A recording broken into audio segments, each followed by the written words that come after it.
film commentary of Hitchcock's Rear Window. So what's going on? Rear Window is a complex narrative presented in a visually interesting yet simple set. The film has a lot going on in a very small point of view. This film makes a statement about the changing social dynamics at play in the mid-20th century.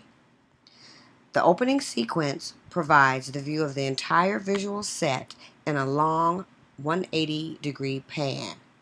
This establishing shot sets the time and space for the rest of the movie. The film explores some provocative themes: male-female sexual tension, social class, and marriage. And at its finale, it's a Hitchcock mystery. So who's involved? The central point of view of Rear Window is that of the central character, Jeffries. The focus of the film is set on how Jeffries is viewing and feeling about life around him from a very narrow prism. He is watching the lives of his neighbors and pays distinct attention to the jewelry dealer and his wife. The interesting twist in these ideas are viewed through the voyeuristic life of Mr. Jeffrey. He is witnessing life from the small point of view of being stuck in a room in a wheelchair, looking out of one window. He is both physically and emotionally limited.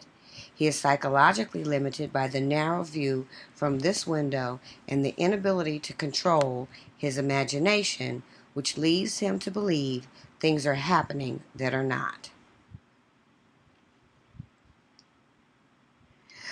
We, the viewer, are given the opportunity to see the life through Jeffrey's eyes.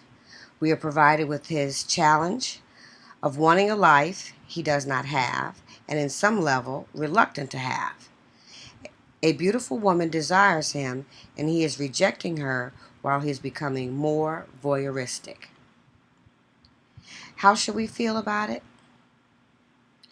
Hitchcock uses a stylistic convention of life viewed from a window in a voyeuristic manner.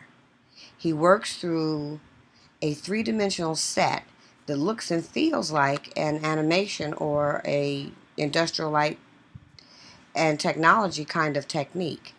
A modern technological computerized version is what this kind of looks like, although we know it was made long before computers were around. He primarily shoots close-up and medium shots of Jeffries. He uses lighting as a time convention of night and day, as well as to suggest the mood of sexuality when the girlfriend shows up. Hitchcock is trying to allow us, the audience, to see what Jeff sees while we see what he cannot see himself. The composition view of each apartment as a long shot and then a close-up suggests the idea of Jeff has about what he is seeing, as in the scene of the married couple, and the intimate look at the woman in the green who is drinking. I got the impression that he seems to relate to her in some way. They both use drinking to get them through life, and at one point they drink simultaneously.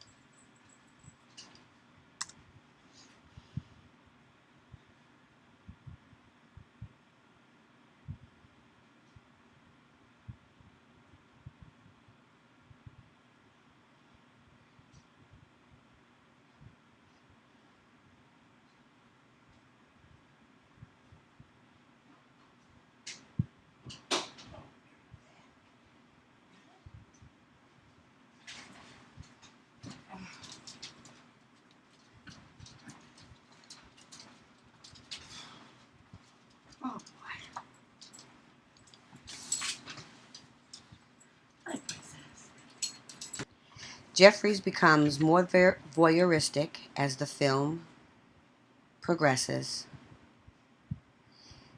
and he becomes intensely preoccupied with what is going on in one apartment.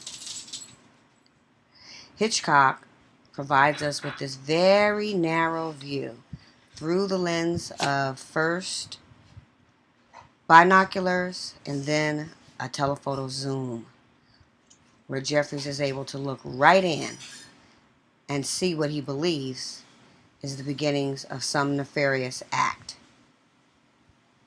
This limited life he's living in this one room gives his imagination lots of fodder as he looks out of his rear window.